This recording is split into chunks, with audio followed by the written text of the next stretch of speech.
أهل اليمن هم أهل الفقه والعلم. اليمن أول من آمن برسول الله صلى الله عليه وسلم من اليمن حذيفة اليماني. الإيمان اليمانية والحكمة اليماني. بسبب ذلك نحتاج منكم العفو اليوم الذي إنه خطأ أول مرة. شكرا على كل شيء. بقول لكم السلام عليكم ورحمة الله وبركاته. كيف حالكم؟ نحن أورومو. بدي أتكلم عن الموضوع الذي أنا قطعت وتكلمت عنكم.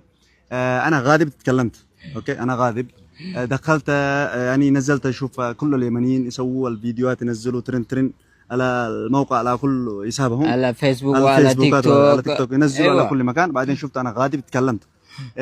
بس أنا قطعت وتكلمت عنهم. في كلمة الذي قلته داخل الحقيقة تمام، يعني حتى إذا اعتذرناش هم ما يعرفوش بنفسهم. بدي أقول لكم آسف، بس المشكلة لا تخلطوا. شوف أنتم مثلا في إنسان ما يروح هنا أعرفه. أنا رحت هناك، أكلت معه، عشت معهم، جلست معهم، سكنت معهم.